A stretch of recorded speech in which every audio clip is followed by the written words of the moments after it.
Greetings, welcome. My name is Gail DeGeorge and I'm the editor of Global Sisters Report. We want to welcome you to our Witness and Grace conversation with sisters who are working against human trafficking.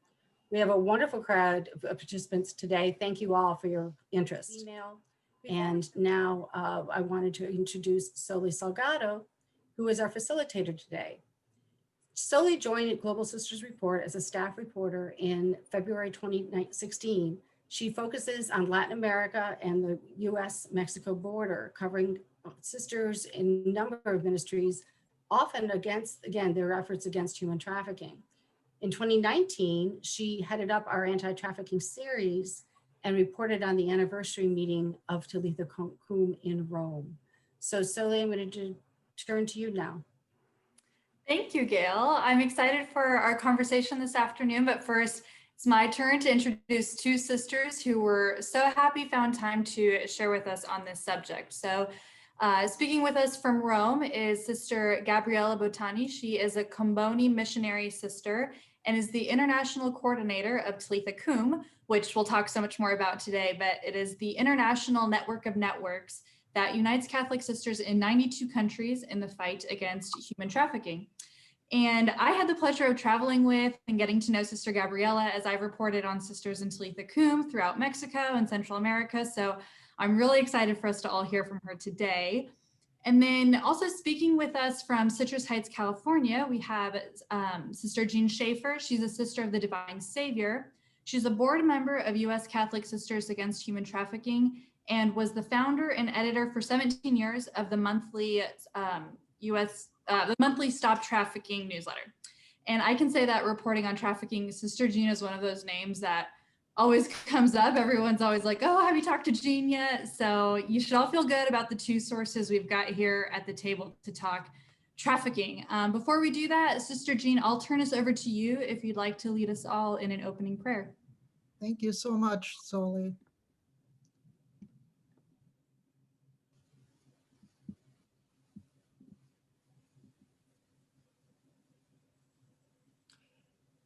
So we gather from all the many places in which we are joining today, and we offer this prayer. Dear God, birther of all life, you know us by name and call us your beloved.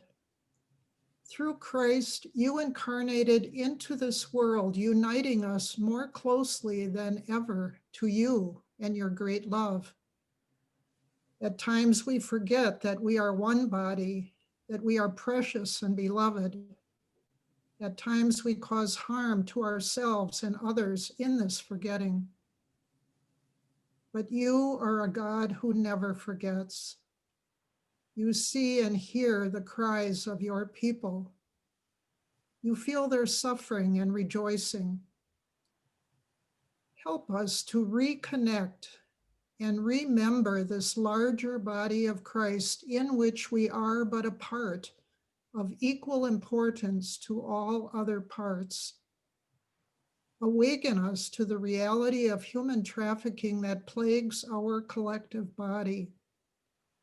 Help us to be agents of healing and transformation so that all might have life and have it abundantly. We ask this in your holy name, trusting you hear and answer our prayers in accordance with your wisdom. Amen.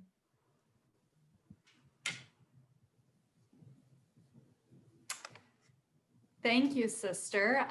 Well, I've got a lot to ask, so I'm just going to jump right in with our questions. Catholic sisters have been working against human trafficking for decades, and now thanks to Telitakum are even more effective, especially with all the regional organizations such as US Catholic Sisters Against Human Trafficking, which is a member of Telitakum. I want to start with some of the broad ways that human trafficking manifests around the world, how it might vary depending on what region you're in. Sister Gabriella, why don't we start with you taking us around the globe, and then Sister Jean, you can tell us about how it varies within the US. Thank you, Soli, good evening from Rome and good afternoon to everybody in the US. I'm really pleased to be with you today. To tell you the truth, the more I'm getting involved in human trafficking, the more I understand the complexity and sometimes how difficult it is to recognize and to identify and to try to give some elements for trafficking. One of the main important issues that we need to consider if you want to try to identify and to recognize human trafficking is exploitation. This is a very important word. I used to say that it is the entry door to try to identify human trafficking in different contexts of vulnerability, of exploitation, and human rights violation.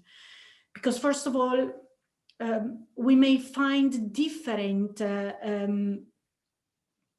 nuances in the way of trafficking and exploitation is in different parts of the world, but we have always the dignity of the person is destroyed through exploitation and the limitation of freedom of the people, a deep and strong violation.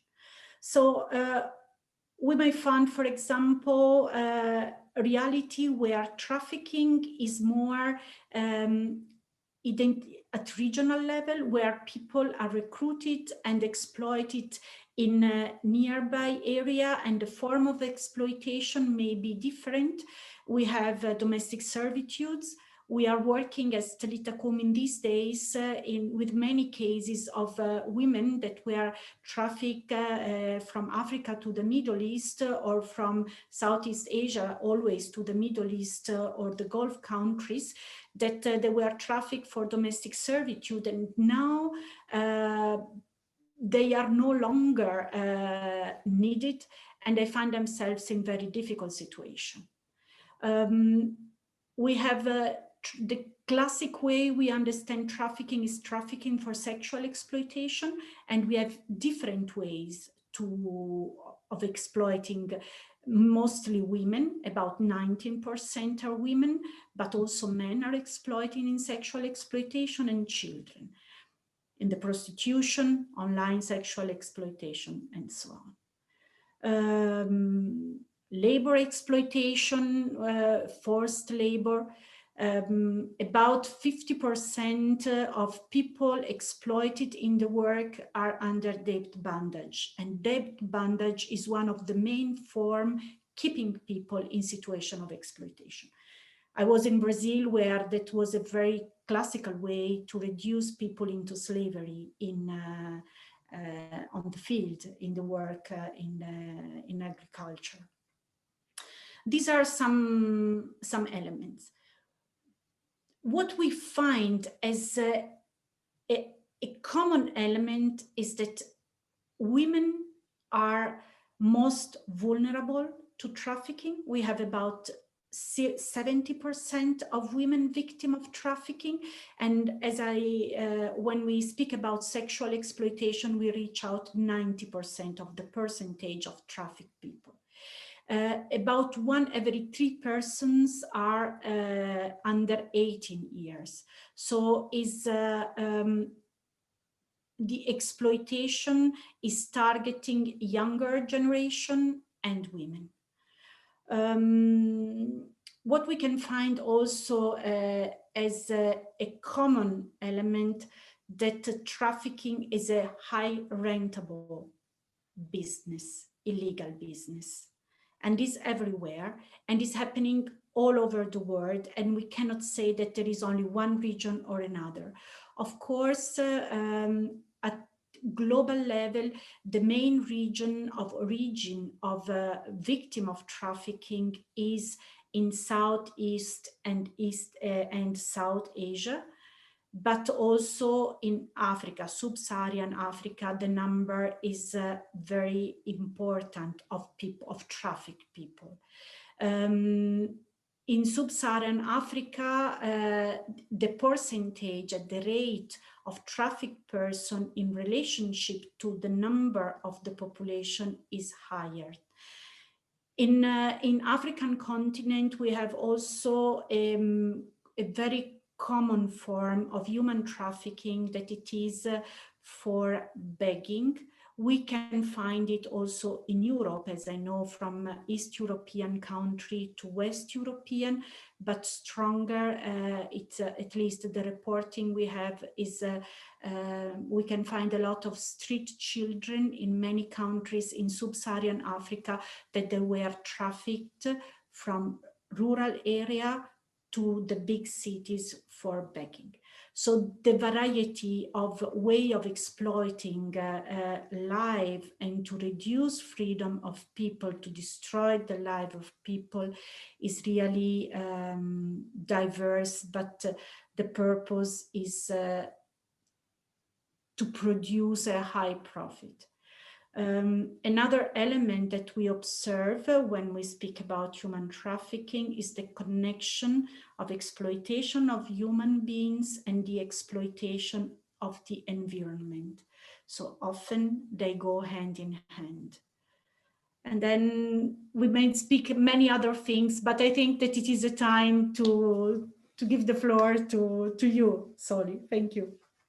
Sure. Sister Jean, why don't you tell us a little bit about how the Midwest might differentiate from the border versus a big city, if you want to localize this back to the US for us? First of all, thank you for having me. And it's so good to see Sister Gabriella. We're so appreciative of her leadership. In terms of trafficking in the United States, we have a way of saying that it's in everybody's zip code, meaning there's a misunderstanding that, you know, this is either something going on across the ocean and or it's at the borders or it's in the large cities, but really, in fact, it can be anywhere, and it probably is everywhere in one of these complicated forms that Sister Gabriella was talking about. I think in the United States, I would say that it affects primarily people of color, and it affects both citizens and immigrants. But people of color are disproportionately targeted, and that's for several reasons. One being that in the sex trade, people of color are more exotic, let us say. In the advertisements, men are more attracted to someone who is exotic, and therefore these vulnerable women. The other is the statistics. For example, Black people are 13% of the population, but they are probably 40% of traffic victims. Children, non-white children, are 77% of the traffic victims. Native Americans, I would say 80% of rapes against Native American women are done by non-Native Americans. So you see the vulnerability of the people of color, and then of course the vulnerability of the immigrant, both in the sex trafficking realm and in labor trafficking.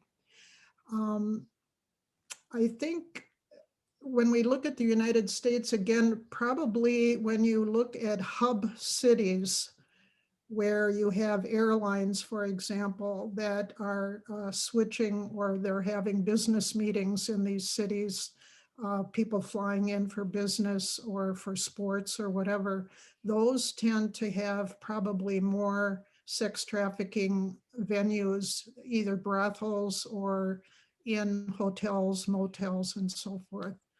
And then you have the whole subculture of people working for low pay through primarily subcontracting jobs. Let's say lawn crews, cleaning staffs in office buildings, restaurant employees, and so forth. So, you know, this can go on in a big city and it can go on in a little town.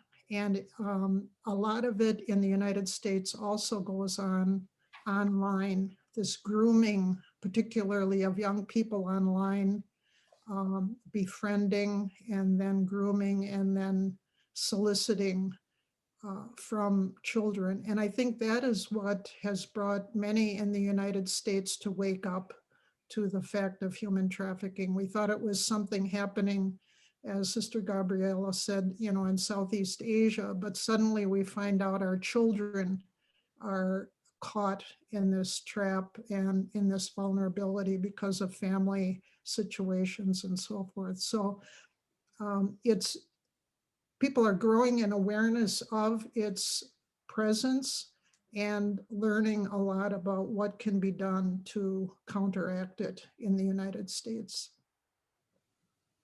So you both mentioned a lot of universal trends in that very helpful intro. One thing I want to touch on is the intersection of migration and trafficking.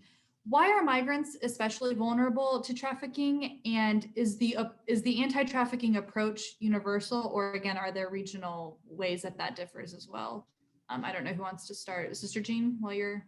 Yeah, I was thinking about this the other day, and I would like to say, first of all, that I think governments are responsible for migration problems.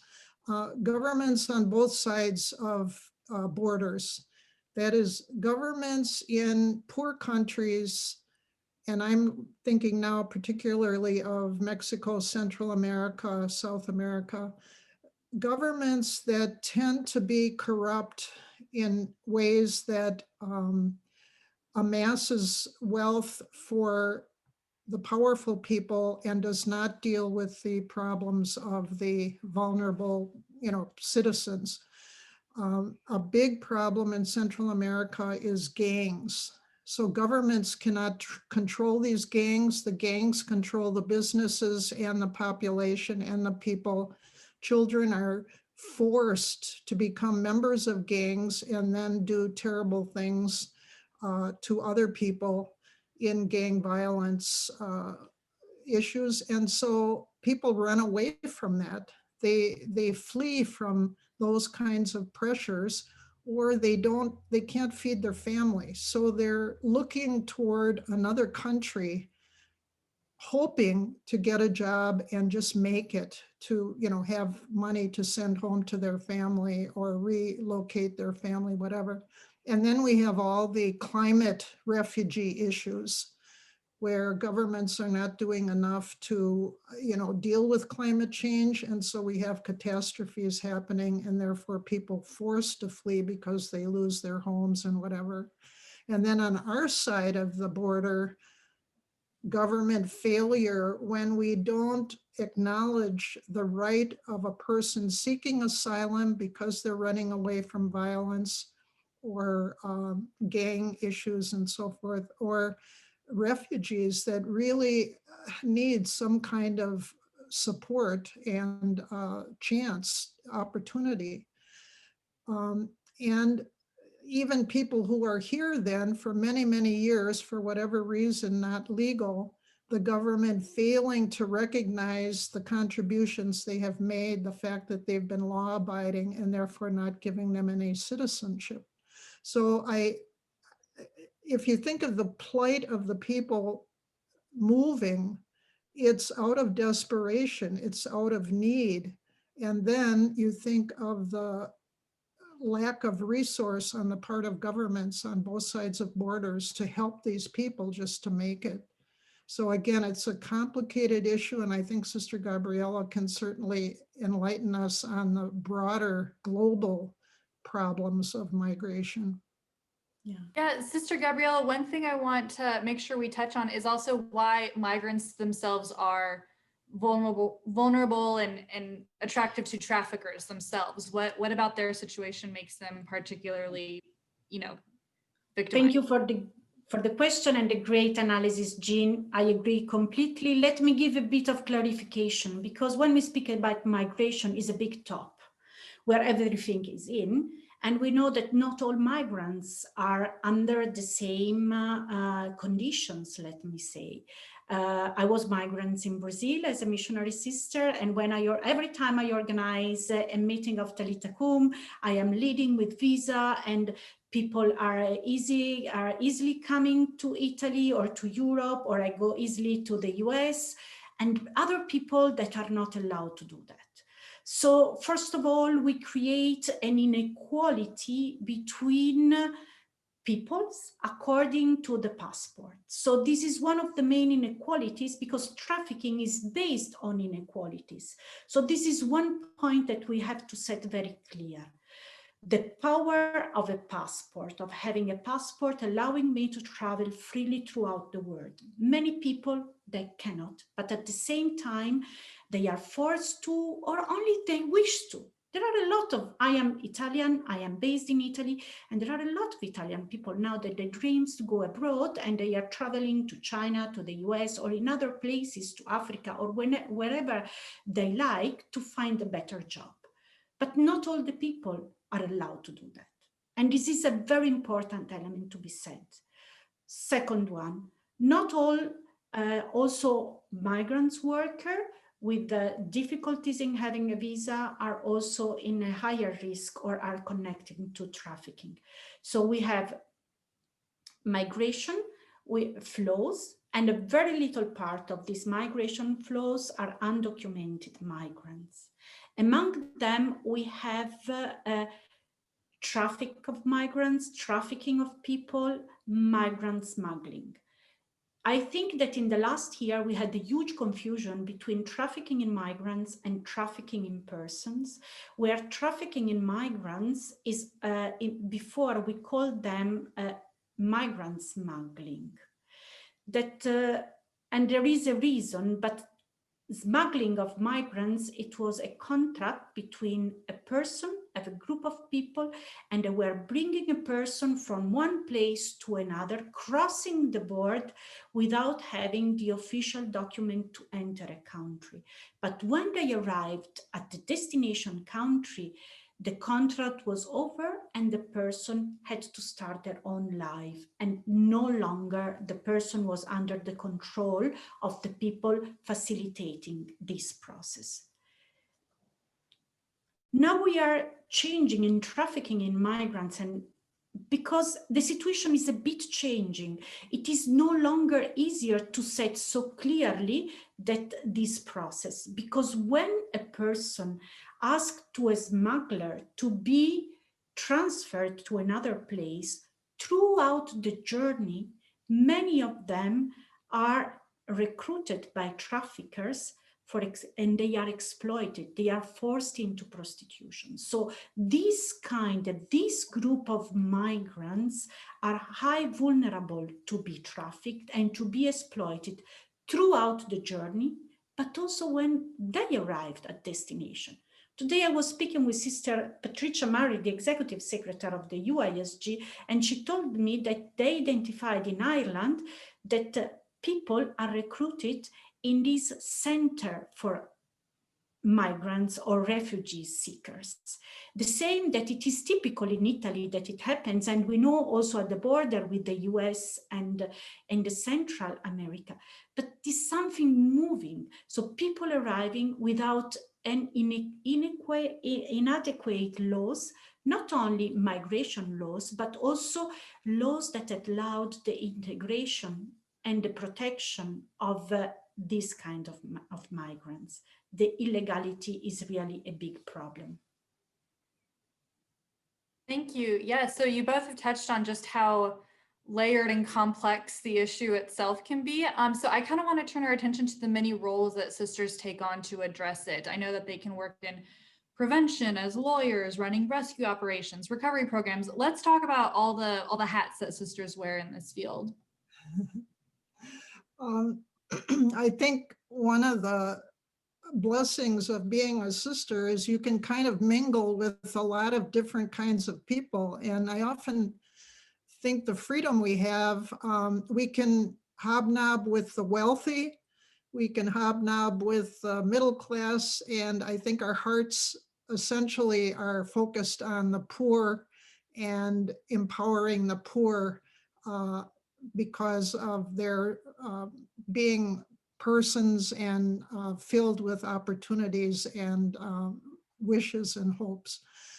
And therefore, I think sisters can be in every type of a setting. We're obviously educators and always looking for ways to teach people. So we're not only trying to educate and empower the victims of human trafficking that come into our domain, but we're also trying to educate people as to what they can personally do, because many people, when they learn about the problem, they say, what can I do? And I think sisters can make those connections, make those networks, so that, for example, we can help business people realize how they, as that business, can do good on behalf of vulnerable people. We can help the consumer to realize his or her power as a voice for encouraging businesses to, get involved and do the right thing with their supply chains and so forth. We can educate judges and lawyers and government officials about better laws and implementation of laws and being a voice for the victim and so forth. I think you find sisters on the picket line, you find sisters demonstrating in the capitals of our country, you find sisters giving talks all over, writing newsletters, preparing resources. And here I'll give a plug for U.S. Catholic Sisters, because we have a fabulous website, which you'll put in the links at the end of our session here. But there are so many resources, and sisters have partnered together to be able to provide these resources to people. So I think the ways that we get involved are myriad because of our education, our skill base, our interest, our connections. But ultimately, the focus is always on finding and assisting and helping the victims who have no voice. And therefore, we are a voice. And I think through the networking, and particularly with Telitakum, we become a global voice, which is so, so important. So I'm going to give Gabriella a chance to shout out the global voice. So thank you. I agree completely. The diversity is very important. There are two things that I would like to stress that are probably the salt that we put on that. And the first one is trust relationship. And one of the main points of trafficking that when we encounter survivors, we realize that the trust relationship we are destroyed. Also the trust relationship with herself or himself. So to trust, to build trust, and to keep hope alive, because we are speaking about trafficking, and often we used to tell the good end stories, the successful story, but we know also how many people they have their life destroyed, or they died, or they lost, or they are lifelong with mental disease. So to keep hope alive and the human dignity in the center of all the groups and all the activities that you said before. So the spirituality, I always have the feeling when I meet also NGOs or governmental organizations, they are doing, let me say, maybe also a better work than us, but the flavor of the work of the sisters, of the spirituality, of the passion given by the gospel, by this service done in God is amazing. So we cannot, no one may change this attitude. And I think that is the most important. Just to add to that, I think that is a natural quality of sisters, is that ability to connect with one another. I know 20 years ago, as agencies started off and law enforcement started exploring human trafficking, at some juncture, they realized that partnership was essential, that they were working in silos, the social service groups working in one direction and law enforcement in another, and they realized they had to start collaborating. But I think from the very, very beginning, religious women around the world in that 2001 declaration at the Union's Superiors General meeting, they said, this is something we want to do globally. And sisters went home and rolled up their sleeves and started the work, but also made all of those connections so that we have this wonderful global network. Because we just, as you say, we know how to partner together in that trusting relationship one to another. That actually feeds in great into my next question. I remember, you know, someone said in an interview, a sister, like, actually it might have been you, Sister Gabriella, you know, traffickers are so organized that sisters have to be as organized in their approach against it. And that's sort of what Telitakum is about. So I'm curious, let's talk about how Telitakum and the more regional networks like U.S. Catholic Sisters Against Human Trafficking, how they enhance the work and how those international relationships pay off. We start very simply. We start bringing sisters together, or people that are still connected with sisters and that sister trust. Because as I said before, we need first to build on trusting relationship before moving into another field. So the first activity is to be trained, to connect themselves, and to understand and to study together the reality of trafficking. Let me say, could be different. In some places, we have more congregations still active in this field. In other contexts, we do not have.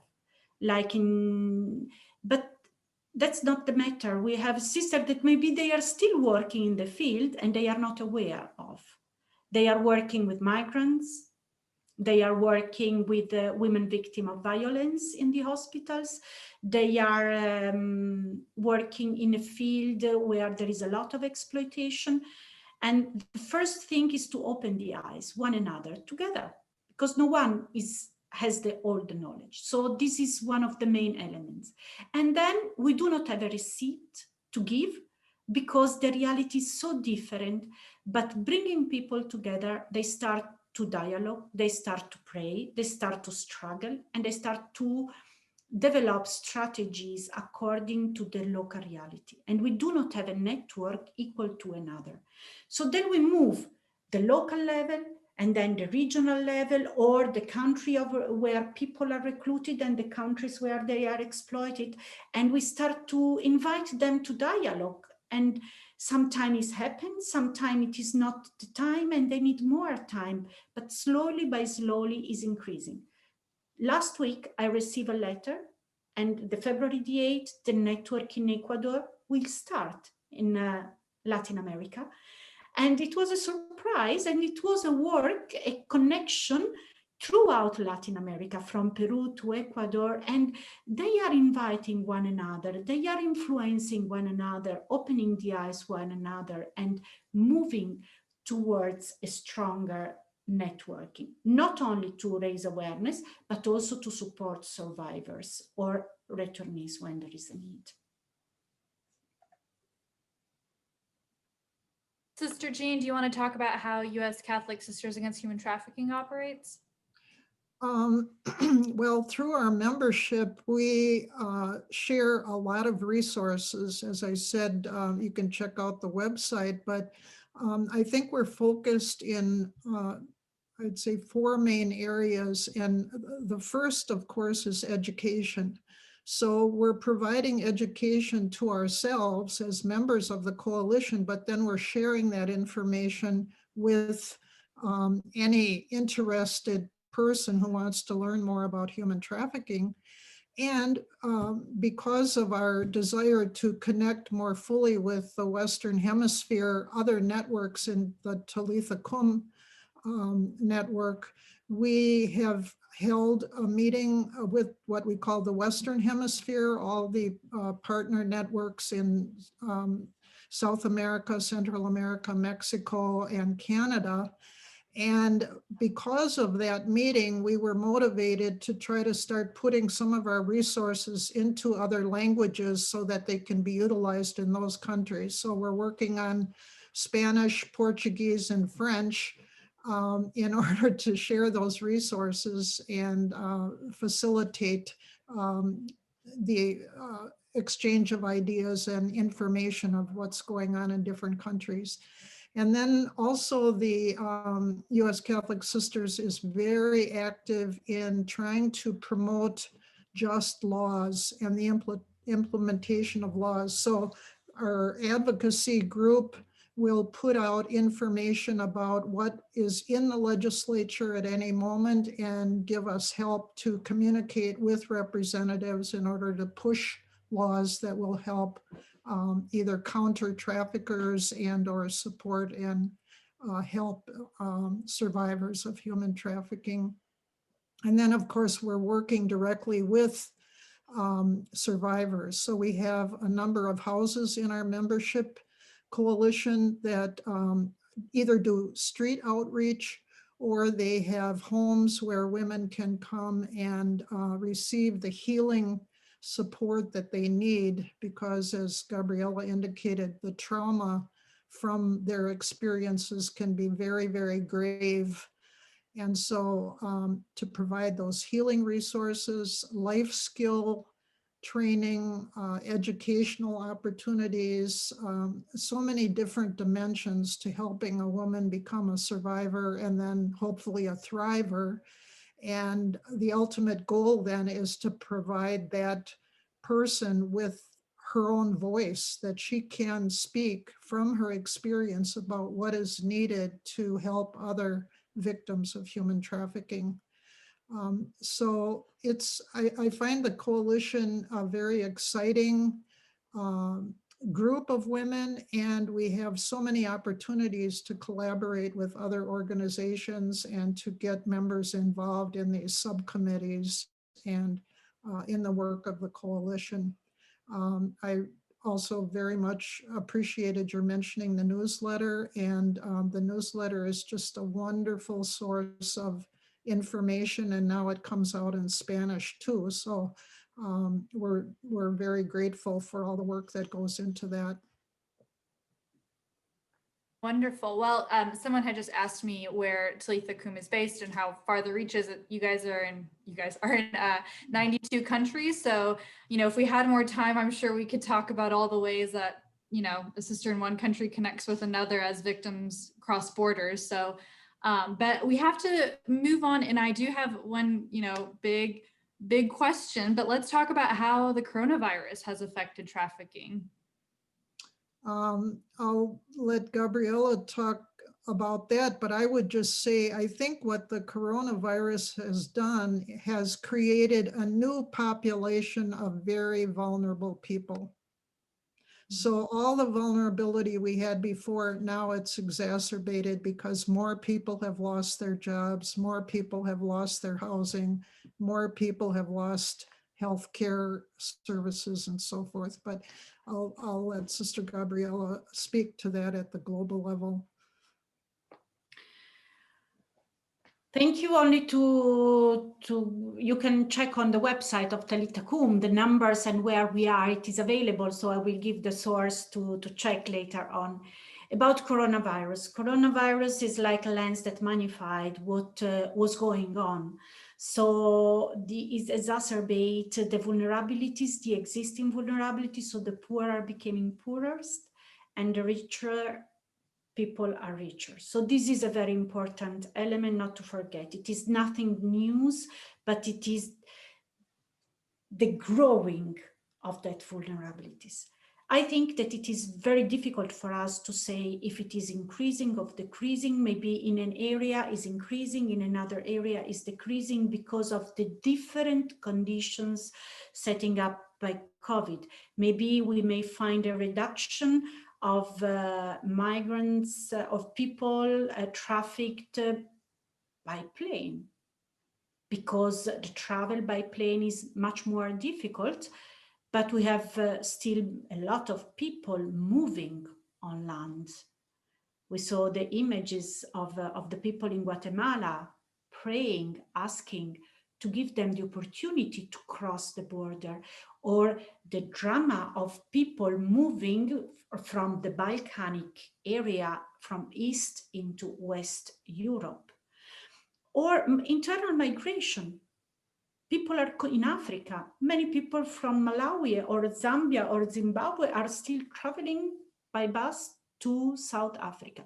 So we need to try to understand that there are different realities of trafficking, different places where trafficking is going on. Going back, what we observed globally is that among the people who lost their job, most of them were underpaid people and people in servicing providing, and many of them were trafficked persons. And many of them were people that were in a process of social rehabilitation and reintegration. I know, for example, in many places, the sisters that were working, for example, with in the shelter, and the girls had to work, were starting to work in restaurants or in the tourism sectors, they lost their job. And this is a very strong impact, for example, that we can touch with our hands and we can say, yes, we have a big problem for the social reintegration and rehabilitation, giving works opportunity. Many of the girls attending school with lockdown and the didactic and distance, so using online tools and instruments, they did not have a computer. They did not have internet connection to give continuity to their studies. So this is a strong impact on the services. Can you imagine the difficulties to lead a shelter during the lockdown? With people with strong difficulties also in how can you keep these people inside? So this is a kind of impact. What we realized is the increase of online sexual exploitation, but the exploitation, it is not online, is real. The difference is that the exploitation is sold online. It is sold online, but the exploitation is real and is happening on the person. And the person is always destroyed. We had an increasing, for example, of use of online sex platforms, but also we have information of the increasing of exploitation of children online for online exploitation in Brazil, that it was not so common before, and in Latin America. And we have also from our network received information about a strong increase of sexual exploitation of children in the Philippines. Of course, online, they are streamed all over the world, not only. What we observed is also a movement from exploitation, a visible exploitation, in more hidden exploitation. One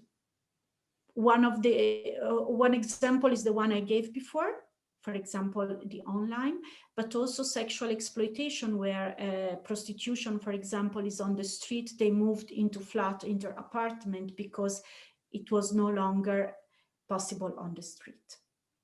So these are only few examples. I do not if you, Jean, have some more example that may help us to understand more. But again, what we are sure that increased are the vulnerabilities. And many people, we do not know if they are trafficked or not, but they find themselves abandoned because of fear, or because they do not have migrants, irregular migrants workers, or that they lost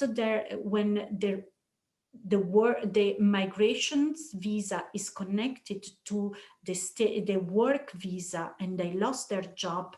They find themselves in a limbo without any right, without existing anymore, but they are living on the street, they are there, and many of them are recruited and are really exploited, and many of them find themselves, or they try to survive asking for being exploited to survive. This is really a cruel reality we are facing. One thing I want to make sure we have time to explore is that both of you in a previous conversation had mentioned that rescue is not enough. And so I'm curious if you can walk us through the long recovery process that survivors go through after they've been rescued, after they've escaped their traffickers. And I know we're kind of coming up on time here, but if you could give us a little overview on all those things that the recovery might entail. This is Jean, the expert. Um, As we've mentioned in a couple contexts, I think the trauma that the victim has experienced, this can be physical trauma, actual physical damage. It can be psychological trauma, social trauma, spiritual trauma. And for many persons, I think particularly in the sex trade, it's the result also of family trauma, that they had sexual abuse going on in their families as young people, and they wanted to get away from that kind of an environment. They went out on the streets and or online and became befriended by someone who said, I'm your friend, I'm going to help you, you're going to be safe with me, etc. So the grooming process that leads then to ultimately exploitation. So all of these traumas need time for healing. And this requires then counseling, mentoring, companioning, but this is integral, essential, but still not enough, because this person then has to go out on her or his own to survive. And so therefore they need life skills. They need educational opportunities. They need some kind of a certificate or a degree. If they're an immigrant, they need to learn English. So they have so many steps that they have to go through in order to reach a stage where we would say now they are a survivor. They're able to stand on their own. They've been empowered. And then we want to go further. So for example, with the U.S. Catholic Sisters, we're developing mentoring programs so that these women have someone who walks with them as a friend, someone they can talk with, someone they can bounce ideas off of, someone that can advise them if they're making decisions, in order then to become not only a survivor, but a thriver, and then become a voice for others. So it's a long, long process, and it requires many times starting over because it's too difficult, and they give up. They say, I can't do this. I have to go back to, my trafficker because it's the only way to deal with life. And then they start over again. And eventually, through the support that can be given to them, they do heal and are able then to become a voice for others. Thank you. Yes, I mean, so much of what you both say, it prompts 10 more questions for me. There's so much we could get to, but my final question that I want to make sure I ask for everyone, because I think we can all benefit from hearing this, but I'd love to hear about how you and fellow sisters keep your faith and hope alive when this is your primary work at such a heavy and dark ministry, and seeing these realities firsthand can be so painful. So tell us, what's your spiritual practice? What do you do to keep the hope going? I think Shall I that's start? another benefit of religious life is that I would say it's threefold. We each have our own spiritual practices, our prayer that sustains us. So every day, the first thing in the morning is time for a personal private prayer. And our founder had an image which I love. He said, immerse yourself in the ocean of God's love. And to me, that is such a vital image of just allowing myself to be in the conscious presence of God, who is love, and bring that world that is suffering into that embrace of love and ask for God's strength and support, to do what I can do with my day. And then secondly, we have community. So we are surrounded with other women who share our ideals and who are about the same thing that we are. And again, we can be in their presence, we can bounce ideas off of them, we can gain strength from them. And then thirdly, I go again to the networking, that I know I'm a little piece in a very big group of women who care so much about empowering the poor. So all three of these dimensions, I think, is what keeps me going, that I recognize that God is love and that God is here. And I'm surrounded by others who also provide friendship and support and share in not only the prayer, but the work that we are called to do.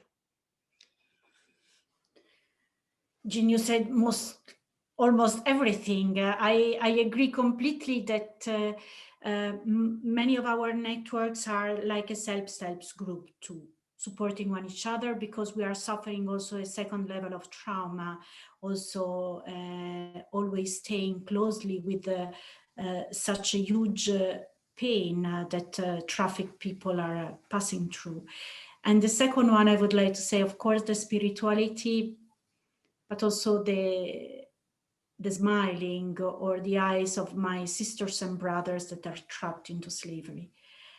Whenever I have this opportunity to let me look from them, and I have this meeting, is something happening in me, and it is a strong relationship also with the spirituality life and God all together, and it is strengthening me and giving me to say, yes, this is the reason why I'm here, because this is also how I can live the good news of gospel for me. They are leading me into freedom. So this is something beautiful in my life. And I am thankful to this person, not because they are suffering, because they are able to renew their life, and they are strengthening me a lot in their journey. Well, thank you both so much for taking the time to share with us this, ministry that's near and dear to you. It was a really illuminating conversation, I hope, for everyone else who participated. Before your closing prayer, Sister Gabriella, I'm going to turn us back over to Gail DeGeorge for a few announcements. Great. Thank you so much, Soli, Sister Jean, and Sister Gabriella, and to all of our participants for joining us today, and to all the colleagues at Global Sisters Report and National Catholic Reporter who are working in the background to make sure everything went smoothly. So finally, also, we'd ask that you continue to pray for sisters who are working in these ministries against human trafficking and to help survivors. And particularly on February 8th, the feast of St. Josephine Bakhita, who's the patron saint of trafficking victims. And at this point, then I'm going to turn this to Sister Gabriella to send us off in a closing prayer.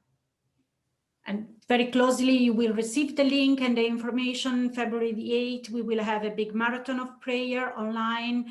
And we are waiting for a message of Pope Francis, as many people throughout the world will join in prayer to end human trafficking.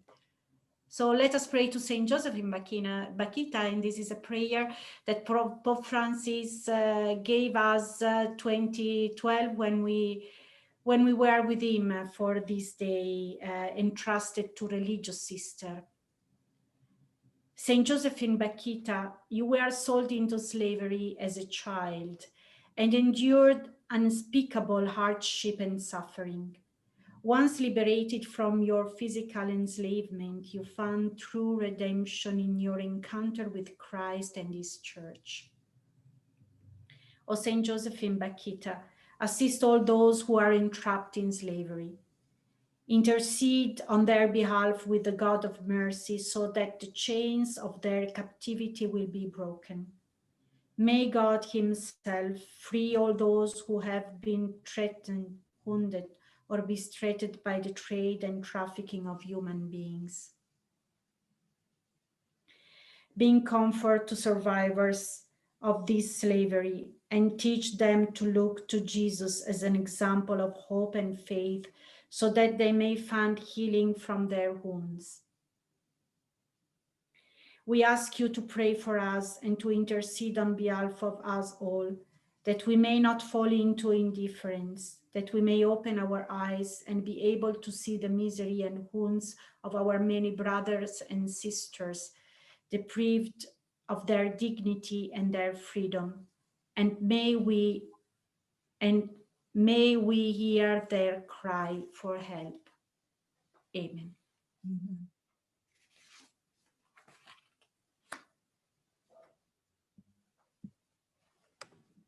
Thank you. Thank all. you. Thank you again. everyone. Thank you. Thank you. Thank you for joining us. Thank you, Jane. Thank you, Soli. Thank you, Bye. Gabriella. Blessings and prayers.